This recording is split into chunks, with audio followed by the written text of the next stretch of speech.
God is an old, white, bearded man, and 9 other myths that you've been told about good. Today on Herd, you're listening to Herd. I'm your host, Kevin.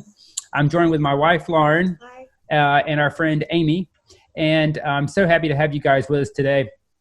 Herd is an inclusive Christian community where we are attempting to create space and to listen to stories that we feel need to be heard, stories that are not heard on a usual Sunday morning or in mainstream circles. We want to talk about the topics that you might not get to explore in your usual spaces. You can learn more about us and follow us on Facebook at facebook.com/herdonfb. And also our Instagram is herd.now. So please follow us on there. I hope whoever you are, wherever you are on your journey of faith or no faith or somewhere in between, that you find something on Herd that speaks to you. And please send us comments, share it, and let us know what you think. Feedback is so important, and it means the world to us when I get messages by people that say, please keep doing what you're doing. It just goes straight to my heart. To my heart. So anyway, we have this special Mother's Day. On this special Mother's Day, we wanted to talk about some of the myths and some of the mysteries that come along with motherhood. And this is a pre-recorded show. We're usually live on Sunday mornings. It's kind of a cool little thing that we can do. But this is pre-recorded so my wife and Amy and our friends can enjoy their Mother's Day without interruption. So let's get to it. Myth number 1 that mothers are told is that in order to be fulfilled in life as a female, you must be a mother. Is that anything that you were ever told? Is that something you've believed, or do you feel like that's like a reoccurring theme? Like, was that like sainthood was being a mother? Yeah, I definitely think so. I mean, even if it was never spoken overtly, that was the understanding. And I always wanted to be a mom, but I think it's placed at the top of the hierarchy of womanhood. Well, and it's such destination thinking that means you're just in a holding pattern until you get there, which kind of like negates all the years before becoming a mother. Yes.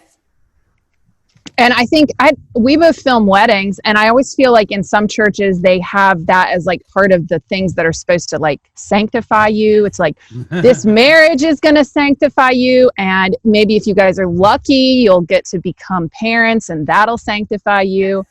And I think it's sanctifying in the way that it's a trial and it's hard, and so you figure out a lot of things about yourself and about life. But I think you can also do that in ways that are not motherhood. So it just kind of sets you up to be like, this is the thing that will get you there. And it doesn't even matter what motherhood looks like. You just got to aim to get there.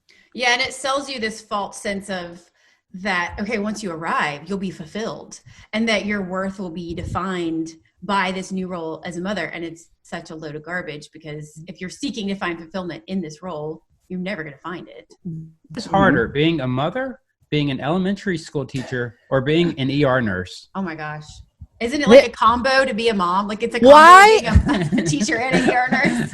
You're making this into dualistic thinking, Kevin, where it's... Well, I'm just saying that, like, you know, like if you know, there's a lot of other ways that I have many friends that say, I'm a school teacher. That's all the kids I need in my life. And that's my mother. I don't need to go home. Well, I know whenever somebody's like, do you want to volunteer in the kids ministry? I'm like, no, I am giving you my kids for a reason. And I do not want to see any kids for an hour. Like whether, you know, I still go to church, and whether I'm going to listen to the sermon and the music or not, I'm going to enjoy my coffee and be kid free. Yes. I mean, so I don't know. It also makes this it's a comparative thing now, because now am I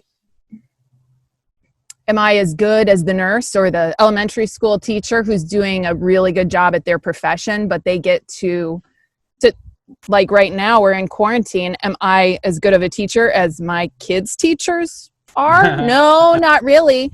But I mean, I think that we'll get into this myth later, but the fact that we have to all do it by ourselves it just puts, again, just so much pressure on this fact that you're going to be fulfilled by being a mom because you're also going to be all these other things perfectly, instead of just being yourself. Yeah. And I think it also shames, like we're saying, it shames women who choose to have a career over a family, or are not able to become mothers, or choose not to become mothers because of different goals in life.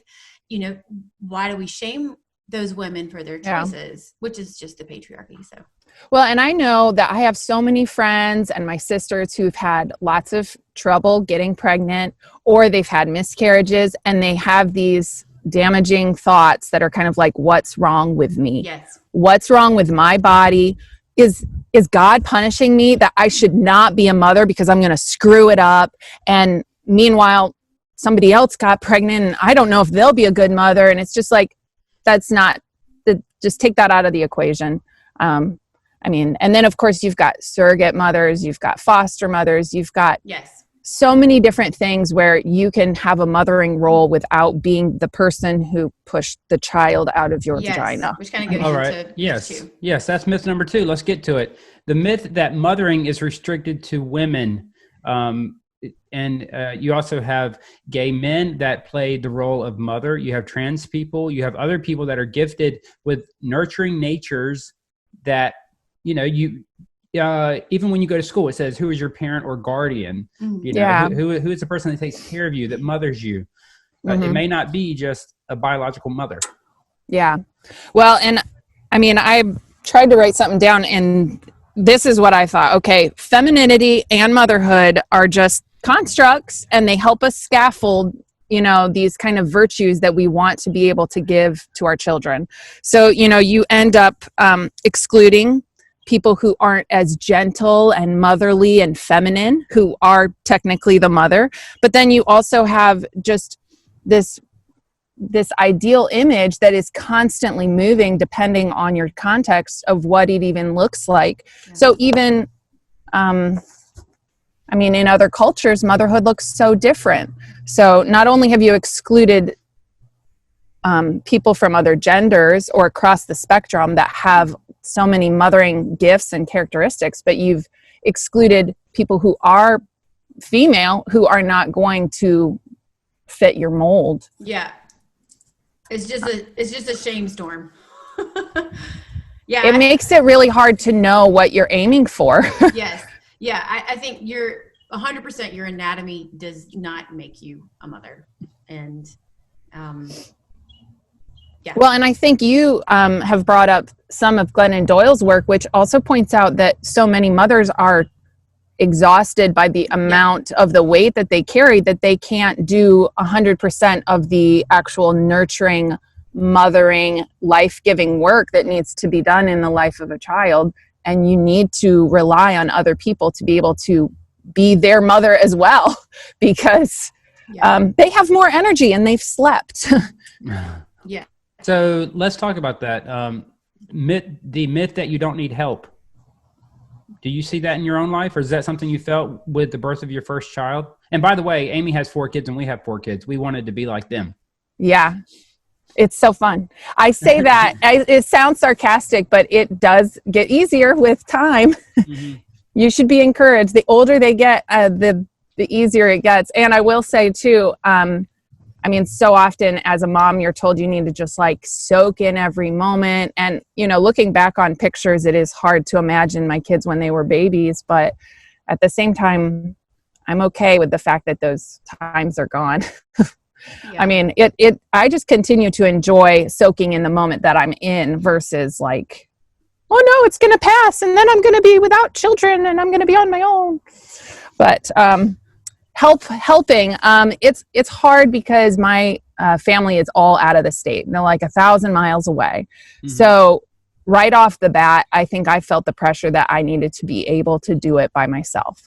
And in America, we've set it up so that we're going to have to. We all live in our own little houses. Independent. Especially for the European Americans, we've got this cultural thing where we think we're going to pull ourselves up by our bootstraps, and to prove our worth, we've got to be doing it by ourselves, and we need to be independent. And it's just a load of bull. I mean, it just feeds into so many other problems. So with that independence and that need to be, I don't need help, I can do it myself. You also have another myth, which is the myth of perfection and the myth of mom guilt, which I think the myth of mom guilt could probably be an entire episode in itself, because it sounds pretty heavy. But what is this kind of mantle you put on yourself once you push that baby out of your vagina, or you adopt that baby, or it's a C-section? What is this thing that comes on you, this weightiness that says you have to be perfect, you can't ask for help, and you have to create all these memories, and I think culturally that's just how we're conditioned. Yeah. And it's just like consumerism has just taken us for all we're worth with this, and we've just fallen ploy to it. I think you have this ideal of, I'm going to get pregnant right off the bat. I'm going to have a perfect pregnancy. I'm married.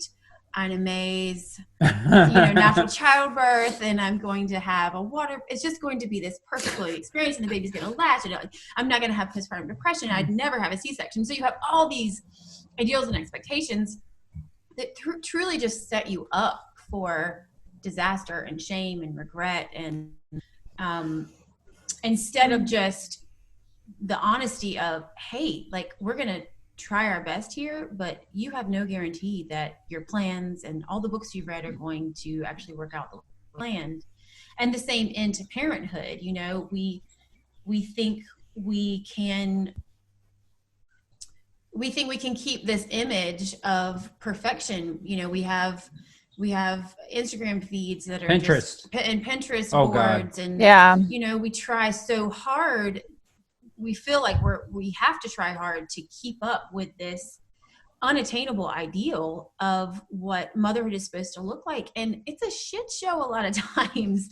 And I think if more people were honest, if I were honest in not a fear-mongering way, but if I were honest with a pregnant mom and said, listen, you can write your birth plan, but be okay when it doesn't go that way. Mm-hmm. Listen, like, prepare yourself for the real possibility of postpartum depression, and it's nothing to be ashamed about. Yeah. So having these conversations and normalizing things, I think that's a big part of it, is normalizing, like, it's okay that you're depressed. It's okay that you're anxious. Like, this is really tough. Yeah, don't put judgment on the fact that you're not acing this the first time. Because then, like you said, the mom guilt, the fourth time. I mean, like, you're multiplying the damage by now judging the fact that you're sad, instead of just dealing with the fact that you're sad, or just dealing with the fact that you're angry or depressed. Now you've decided that you need to suppress and stuff all those emotions, and you can't share them with anyone without getting some kind of, unfortunately, often rudimentary advice about how you're going to just fix it. Oh, well, are you taking your vitamins? Have you went outside and exercised? And did you journal? And all those things are great. And there are a lot of disciplines and practices that can make your life easier. But if you think that it's going to be, nobody thinks that motherhood's going to be simple, but I don't think that there's as much room for that.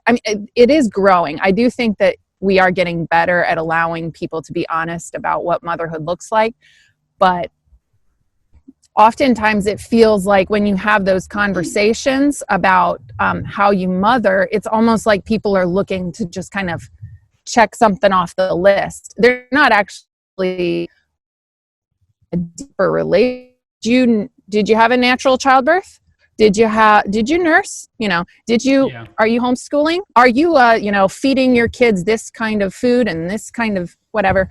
And I don't know if it's just like they're still having this comparison battle of trying to feel better themselves. I don't know. It's so reductive of such a complex role. Like, my journey as a mom is going to look completely different than your journey, and that's okay.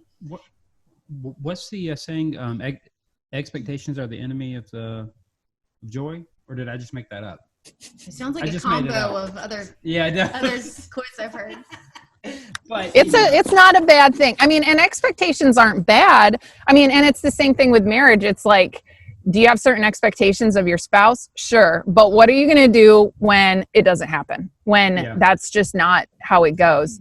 And instead of putting all this judgment upon your belonging and upon your character and upon your worthiness as a mother, you know, just say, this is my first time doing this, or this is my fourth time doing this. And this is a human, and each human is going to be different. And I'm different than my mom, and I'm different than that person I saw on TV who I'm comparing myself to for some weird reason, even though I don't even know them.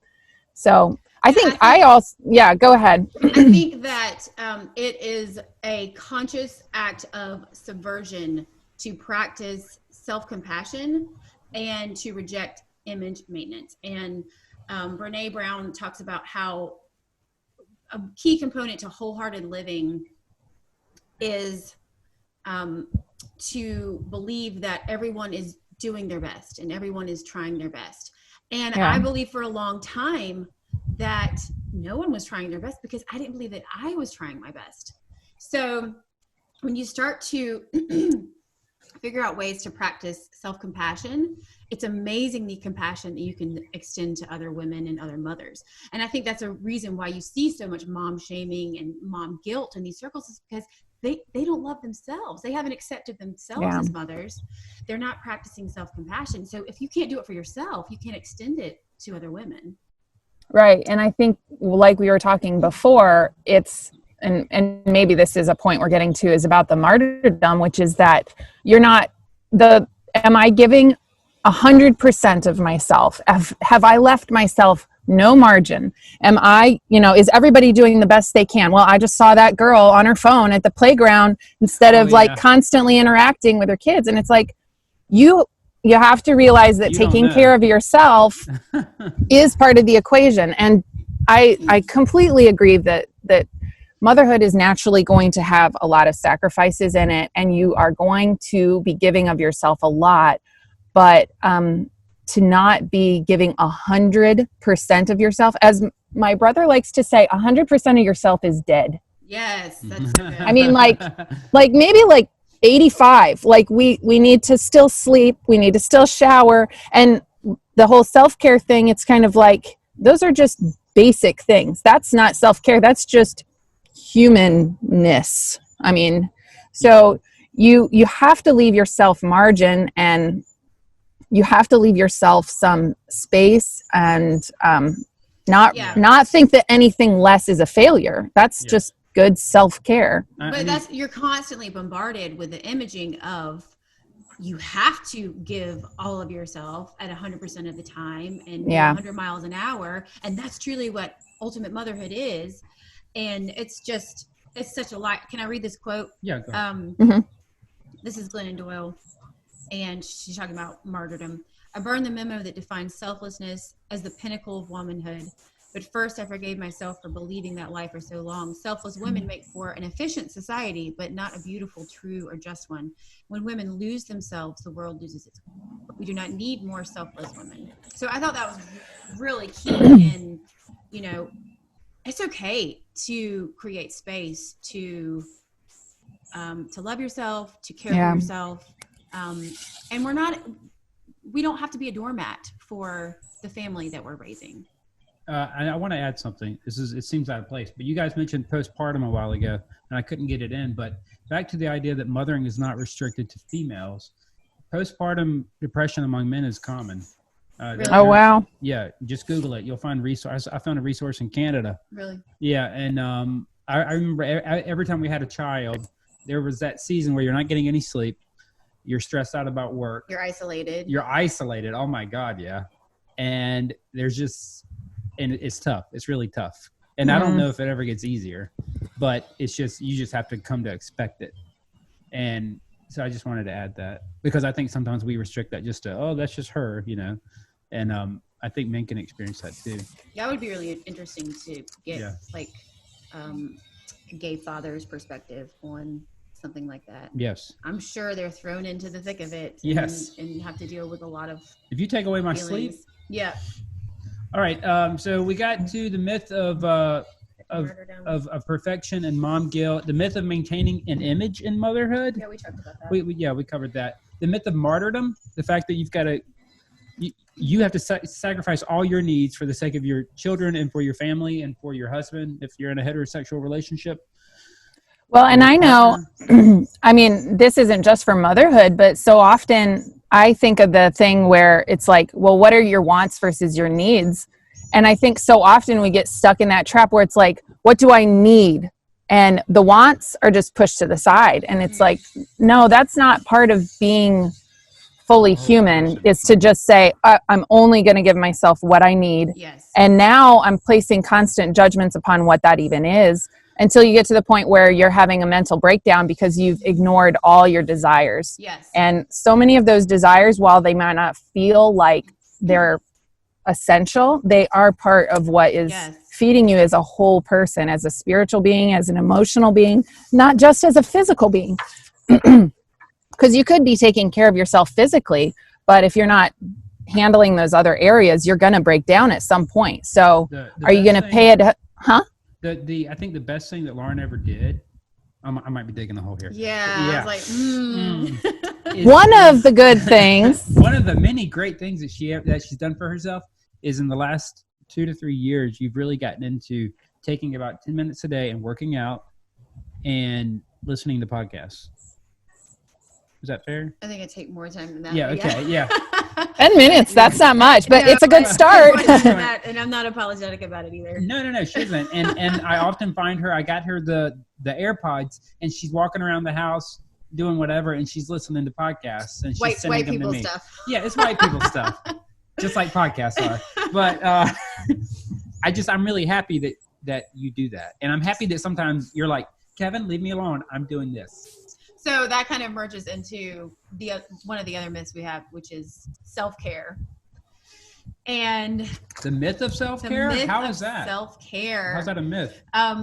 What it looks like. What it's supposed to look like. Like, it's supposed to look like expensive face creams and pedicures, when in reality, you deserve it, Lauren. You're worth I it. do deserve it, but it's been hijacked by capitalism, and we've lost the true meaning of what does it truly mean to care for yourself. So for me, that does look like exercising, going for walks with friends, listening to podcasts, being quiet, and I think, and I wanted to read this quote too by Glennon Doyle, because I'm kind of obsessed with her book right now. I'm going to tag her. But she says in one of her morning meeting talks, Untamed. She was talking about self-care, and she said that true self-care is the hard work of staying with yourself, not abandoning yourself and numbing out. So I think, like, we can confuse the idea of self-care to be things like pedicures and whatever, but to be able to sit with the chaos within yourself, especially, and sit with the chaos of motherhood in a way where you're not running, but you're still tending to your needs. So, I think that we should be really honest about what real self-care looks for us. And when, like, just scrolling on Instagram and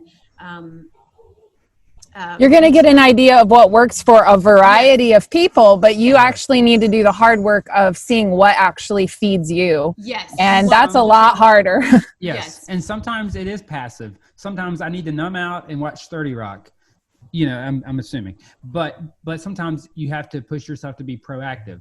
Like, I'm going to do this thing I don't feel like doing, but it's going to nurture my soul. Like, I know, and then I know that working out is one of my things, and I have no energy and I don't want to do it, but I know that at the end of it, it's going to fill my well, and it's going to shift my mood. So whatever your things are, but it doesn't have to look like what consumerism has told you it's supposed to look like. Well, and I know that we've both read the book by Amelia Nagasaki, the Burnout book. Not the Burnout book, it's called Burnout. But so often it's about getting out of that stress cycle where you've been needed all day long, and you need a moment to you need boundaries, and that's just part of it, is to model for your children healthy boundaries, to say, like, mom needs a timeout. I mean, mom needs to go stare at a wall for a while, or she needs to journal or listen to music, or she needs to paint her nails. I mean, whatever the thing is in that moment that will help get you like not only out of your stress cycle, but to a nourished, filled place. And not just for the service of pouring it all back out, but to just because you love yourself, because they love you. I mean, that's the kind of thing that you would want to give to your daughters and sons, that they should be able to take care of themselves and enrich themselves without it having a specific purpose. Or like you said, to have a capitalistic purpose, like, you know, we need you to get proper nutrition and sleep because we need you to be 100% there for us at 9 a.m. You know, my mom tells the story of her mom, of her dad never seeing her mom without makeup. Like, she would wake up early. Oh my goodness. To put on the makeup. You should do that. No. Like, I put on mascara and I was like, wow, this is as made up as I'm going to be all quarantine. It's so, yeah, exactly. And it's funny because when I was dating Nick, and this was a thing I loved about him, is that there were some times, it probably didn't come out great, but he would be like, why do you have so much makeup on? Yeah, me too. I was like, what do you mean? The more makeup, the better, right? And he's like, no, I like seeing your skin. Yeah. And, you know, like, which I don't think I overdid it too much, but I was a teenager when I met him. And I think so often you enter into these relationships young and you're still learning. And so you need to give yourself room to evolve. Yes. And I think that, like you said, who you are with your first kid is also not going to be who you are with your fourth kid. You're a different person by then, for the better. The first one is like the test run. Like how they're the most screwed up. Yeah. So I was second. So does that mean I got middle ground? I don't know. Yeah. I think also, again, with self-compassion, like we are in a lot of ways growing up right alongside with our kids. Yes. Like we are becoming better human beings, hopefully, right alongside our kids. And they're showing and teaching us so much, which I think is, you know, of course, the beauty of parenthood and motherhood. The kids saw me slacking off the other day, and one of the older ones said, Dad, you're the adult. You should, you know, do this. And like right away, it just came to me. I was like, I'm not an adult. I'm just an older kid, and I just have a little bit more responsibility. So give me a break. But anyway. Well, yeah, that's hard because you do want the kid to be able to be a kid and not have the pressures of adulthood on them. But at the same time, you also, you know, you have to be able to let them see your humanity, which is part of the perfection myth. But one thing I had wanted to say is one of the most pinnacle moments between me and my mom is when she exploded at me and she was just screaming at me. And within, I don't know if it was right in that moment or a couple minutes later, she came back and she apologized to me, just like unequivocally. She was just like, I am sorry. Yeah. I should not have talked to you that way.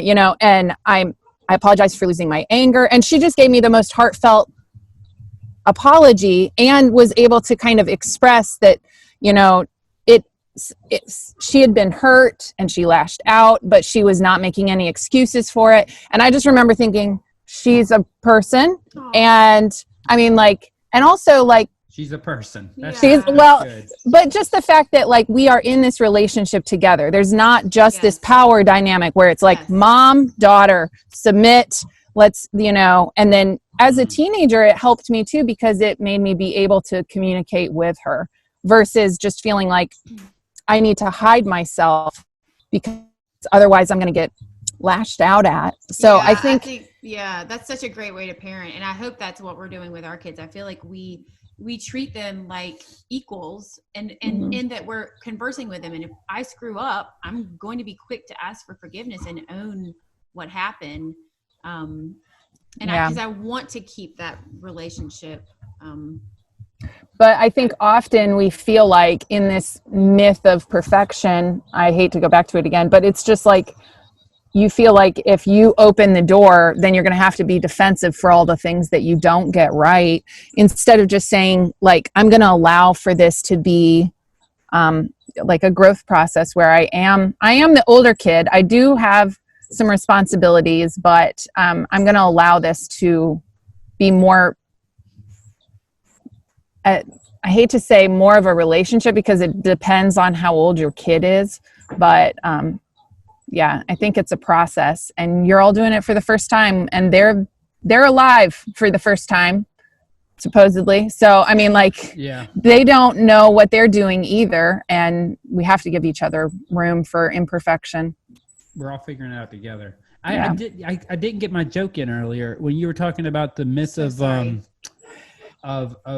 keeping an image or whatever.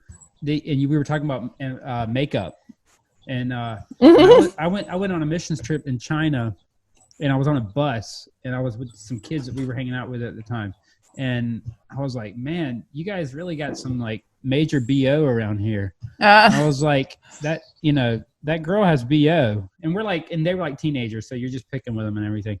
And he's like, I do not care. I love the natural sin of a woman. There you go. All right. Anyway, so I think we have these two kind of tie together. Yeah, we got. I'm gonna move myself since I'm right in the sun. I think you can talk about that one. Which one? Productivity? Yeah, childhood. The myth of productivity. Who you are matters more than what you do. Your self-worth is not tied to your performance as a mother. So again, like you said it. Yeah. Capitalism has kind of tried to trick us into thinking that we have to be involved in 5,000 sports and dance recitals. It's exhausting.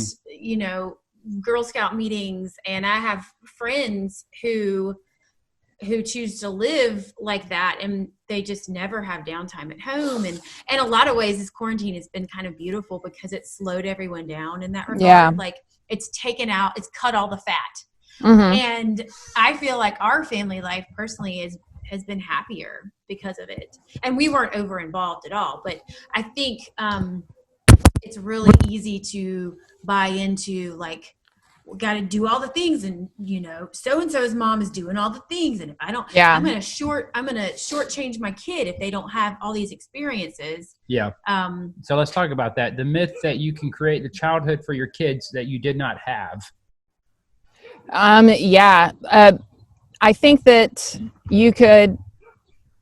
I mean, you're just kind of cutting out the amount of time that you're giving them to figuring out who they are, because they're busy trying to catch up to being who you wished you were. I mean, like, in some ways, some of the things that I pursued in my earlier years, I almost discouraged my kids.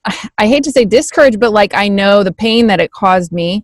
And so if anything, it's like, ooh, I don't know if you want to go down that path because it's going to be so hard. But I mean, you just got to give them some freedom to be able to fail too.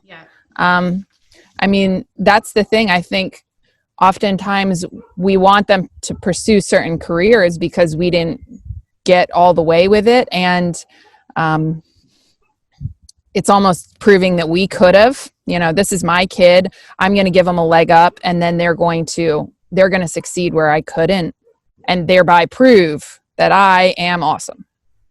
Or I don't know. It also feeds into that weird thing that happens when, if your kid isn't awesome, period, somehow that was a reflection on your parenthood, that they aren't a free agent. They didn't make choices. It's just all, who are those kids' parents? Yeah. To some degree that's true, but I mean, you have to let yourself off the hook. I'm thinking of the example whenever we photograph weddings. I mean, all three of us do. And sometimes, you can say, this is the mom's wedding. Oh, yeah, 100%. And I hate that, because it's like the daughter is just like, okay, mom, what do you want to do now? Yeah. Okay, and it's all about the mom's friends and the mom's sisters. And I mean, God bless it. Okay, if that's what your family wants to do and spend thousands of dollars on. But I mean, I also know people who have had weddings where their voice was so silenced that it's like, well, I didn't get anything that I wanted. I mean, I even have one friend who ended up getting divorced, and she said, well, my next wedding, I am doing it myself. It is going to be at the beach, and we're going to have some wildflowers, and we're not wearing matching pastel dresses. And it's like, why couldn't you have done that from the beginning? I mean, I think it comes, the desire to create this childhood that you didn't have comes out of a place of loving your kids. But if you don't deal with that internal issue and wherever that wound is for you, then think of all the shame you're going to end up placing on your kids. And I wanted to read this quote by Carl Jung that said, the greatest burden a child must bear is the unlived life of its parents. So, and I think like also it kind of ties into this idea that you've got to be moving at all times, and to have this simple, quiet childhood is doing your kids a disservice. And it's such a lie, because boredom leads to creativity. Yeah. And just watching my kids interact with neighborhood friends and just having like just simple childhood experiences is beautiful. And I think we're giving them a great childhood, and they're not involved in 5 million things, and that's okay. Yeah. I mean, it's going to take a lot longer than 18 years to figure out what you want to do with your life. Yes. And we need to allow people to continue figuring out who they are through their whole life. And so as a parent, I'm going to try to set up for my kids and model for them how to navigate that. This is the path. Like we talked about, success is not you get married, you have kids, you have a career, you pay all of your bills. I mean, that right there is a huge gift. You pay all your bills? When do I pay all my bills? I mean, that's another issue, but no, and this is a white privilege to be able to say like, oh, here's the baseline. The baseline is that you make enough money to pay bills. I mean, that's not always the case for some people. So that's a good place to start. But at the same time, it's just so minimizing of the genius that each of our kids are, and being able to explore that through their whole life and be able to change their mind. I mean, yes. We're in our 30s, and I know so many people who would like to go back to school because they took a stab at it. They did it for a while. Now they want to take a stab at something else. And that shouldn't be judged like, oh, you got it wrong the first time. I know a lot of people who their parents said, no, don't do what you really love. Do this thing instead, and encourage them to take this specific trajectory with their career, and they're miserable. And they say, what if? So yeah, I think that's a beautiful thing to think about, is creating space for your kids to try new things and figure out what they love. And there's a quote at the Children's Museum. I think it's a Benjamin Franklin one that says, play is the highest form of learning or intellectualism. I love making up quotes. But anyway, play is important. Okay, our last myth, and then we're going to wrap it up. We have is the myth that God is a man, how that relates to creating an internalized narrative of patriarchy for women, and they are only given supportive roles in the church and leadership, and or not leadership roles, just mainly supportive roles in a lot of Christian circles. Many of the Bible verses that reference God with feminine characteristics actually use mothering language, but we don't seem to talk about those very much. Thoughts? Yeah. I think, go ahead, Amy. Well, I mean, this could be a whole nother podcast, so we're going to just touch on it. If you find that this issue is a little controversial for you, it's probably because you're in a specific box that a lot of us have found freedom outside of without leaving our faith tradition. I mean, like, I still probably look like a fairly conservative Christian, but the reality is that I'm able to embrace so many other traditions and cultures that are so much friendlier to the idea that God is spirit, as it says in the Bible, and that he has lots of feminine characteristics. And I think that, yes, exactly. And I mean, you can do the research and look up the Bible verses and find lots of examples throughout history of women in the church. I mean, like, I think for me, I was inspired by people like Madeleine L'Engle, or there's there are just so many authors, or like Rachel Held Evans, just seeing examples of saying, hey, we can hold on to our faith and embrace the fact that not only is God not a white man, but he has plenty of examples in the Bible where he's talking about birthing us, nursing us, bringing us in close, wanting to be able to comfort us. But if we want to see progress, don't we want to see women speaking on a Sunday morning or Oh my God. So it's always hilarious to me to look around our local churches and see, wait a second, there's not one mother on any Day. of these platforms who's bringing the sermon or bringing the teaching. So, or that she has to be up there with a man just in case he needs to like correct her or something. He needs to mansplain motherhood to her. Okay, wait. And for the record, I was trying to let Lauren do this show. I didn't even want to be a part of it, so I'm not doing that. I'm not doing that. You're doing great. Okay.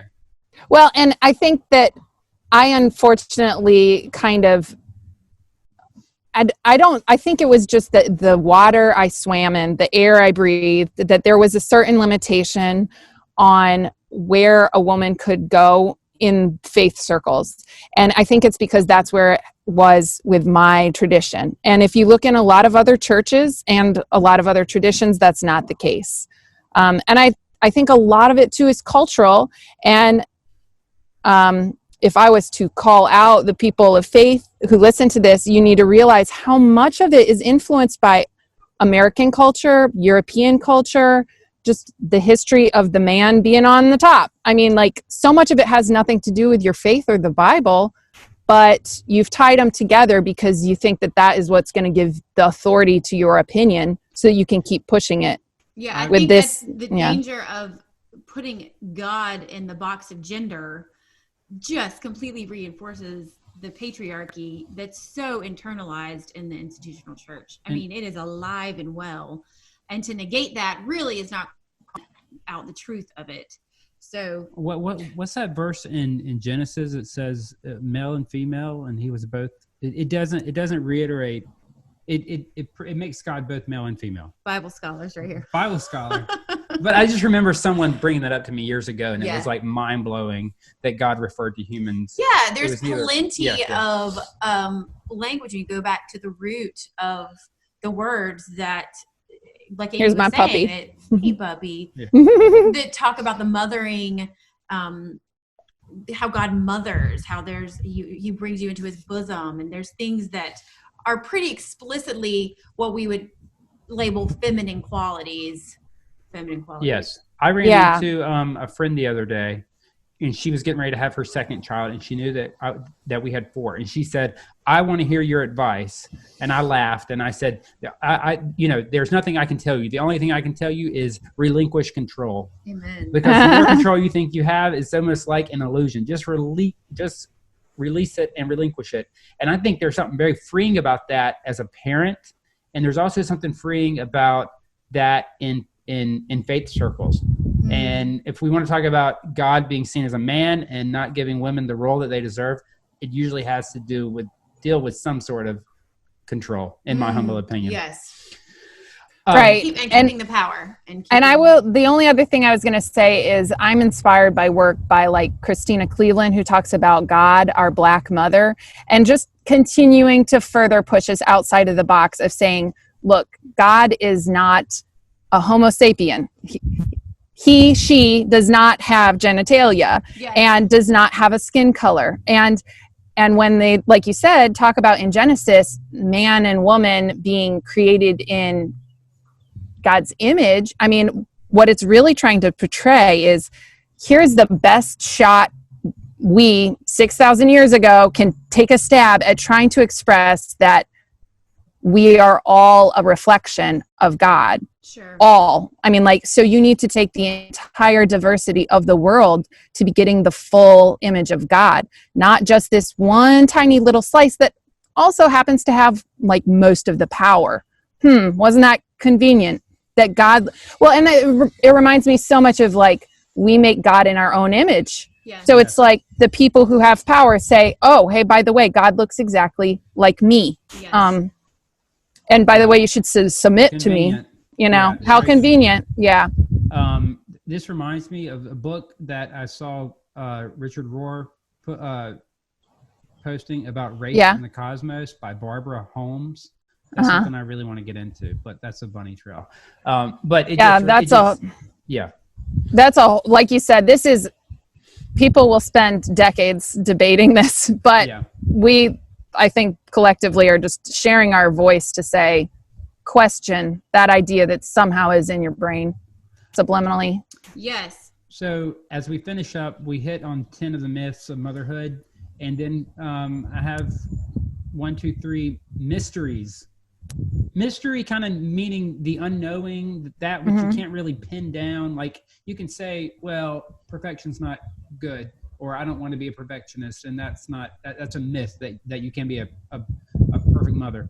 But the mystery is always that which might seem a little unattainable, but and that you feel like you should possibly move. One of those is the mystery of trusting yourself and your inner voice. Is that and even as I say that, there's a little part of me that's a little triggered because I've just, for so long growing up, it was like, trust yourself, your inner voice. I know personally, as an Enneagram 6, my tendency is to want to go out for information and try to gather it all externally, when the place that I should be living in centeredness and health is where I look internally and trust my own intuition, which I feel like that really is for all moms, regardless of your Enneagram number, that we've been taught that we can't trust ourselves, which again is the patriarchy, that we can't trust what we know to be true, and we have to question it externally at all times and get on the forums and just make sure that we're doing it perfectly. So I think if we can quiet those voices and try to calm the urge to go externally and move internally and trust our intuition and trust our inner voice, which is a lifelong practice, but it makes mothering maybe not easier, but more peaceful, more centered. Yeah. I think that it's interesting because sometimes you are wrong and sometimes you are right, and it makes it hard to feel like you can trust yourself. But in reality, like I once heard somebody say that your intuition is experience like subliminally talking to you. It's not that your intuition about things or that your inner voice about things are uninformed. It's not that they're just these whimsical, things that come by and you grab them and you say, oh, I'm going to go after this just because it popped in my head and I've got this intuition about it. I think that oftentimes it's us trying to improvise our way through life and be able to take all of that past experience that we have about interactions that we've had with people, the stuff that we know about our kids and our spouse and ourselves, and we're trying to take the next right step. And unfortunately, there's often so many layers that make you say, oh, I know that you have this gut feeling that you are supposed to only do one extracurricular activity because you want to have time in the evening to eat dinner with your kids.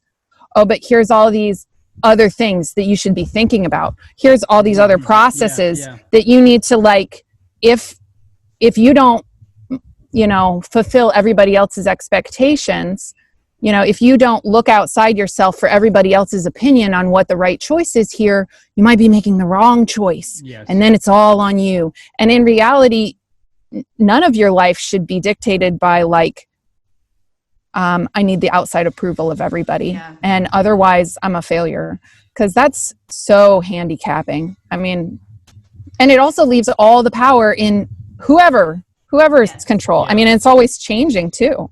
And I think that's part of the mystery. Like, it's hard to put into words what your path as a mother is going to look like versus my path. So there's mystery in just living this and becoming more self-aware as women, as mothers.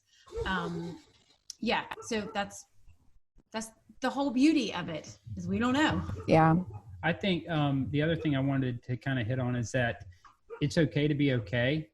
And I think there's so much shame in feeling happy or feeling okay, at least in my own life. Yeah. And it's like, if you have those moments, just enjoy them while you can, because they're not going to be there forever. And also, if you don't have clarity and peace in your own head, where else are you going to find it? If you don't have, if you can't enjoy the nothingness and just the is and the present moment in your own head, it's not going to magically find you. So you have to protect that space, and you have to protect your peace and have healthy boundaries in your relationships and in your life so that you can protect your peace.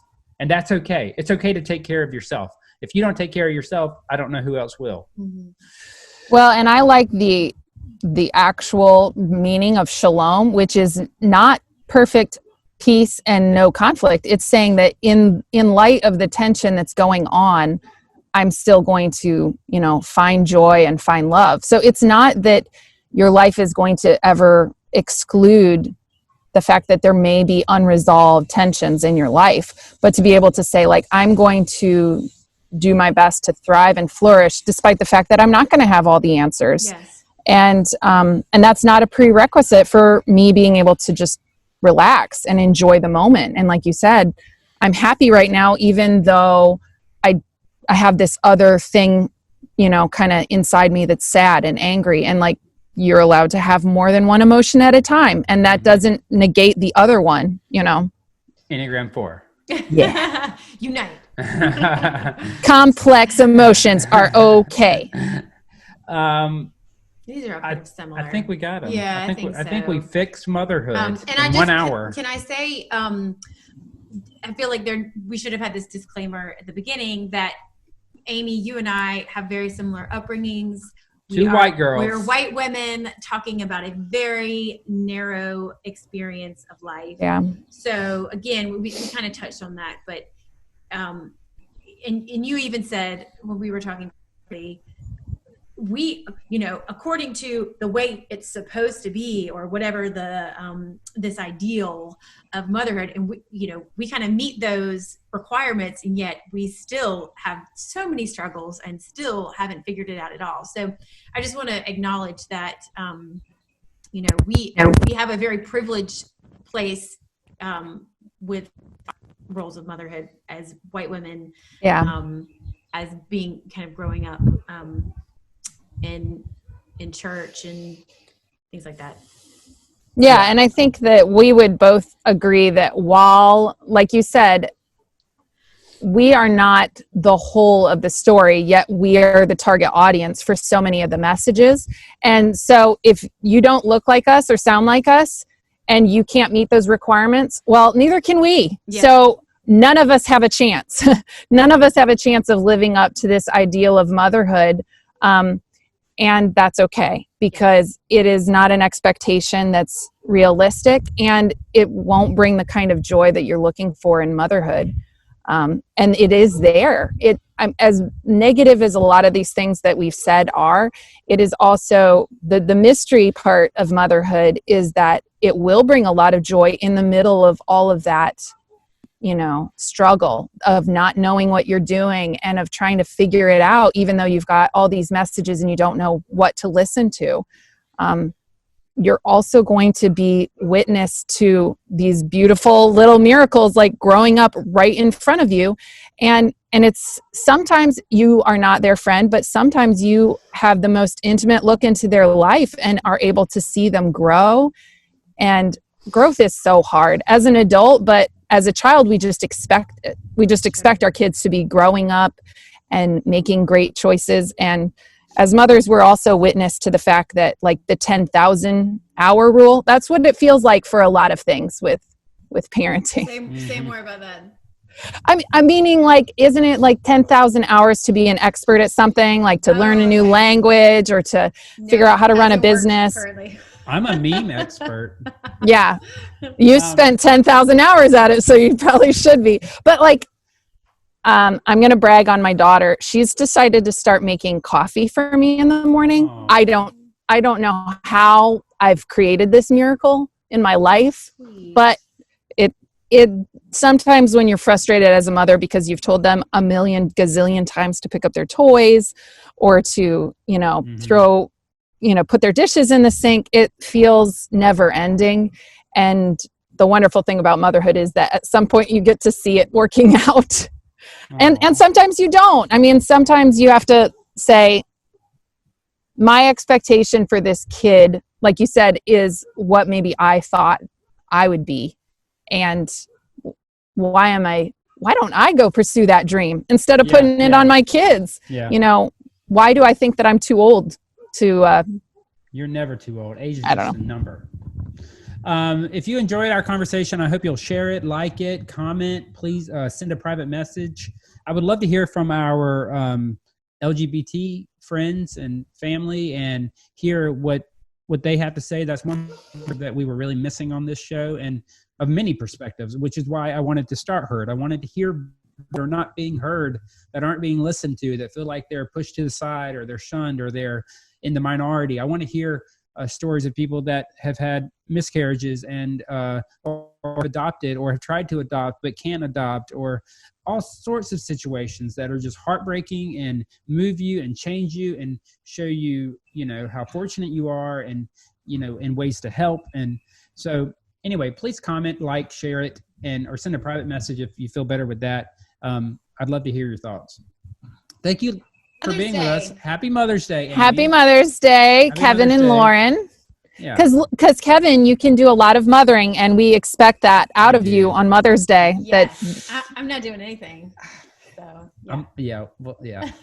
And you're great at it. Again, motherhood's a construct. It's a scaffolding. So go embrace your feminine mothering side, and I love it. we'll be Support I don't know, doing all the self-care. Yeah. Thank you, Amy. Appreciate it. Hi. Yeah, it's good to talk to you. Bye. Bye-bye.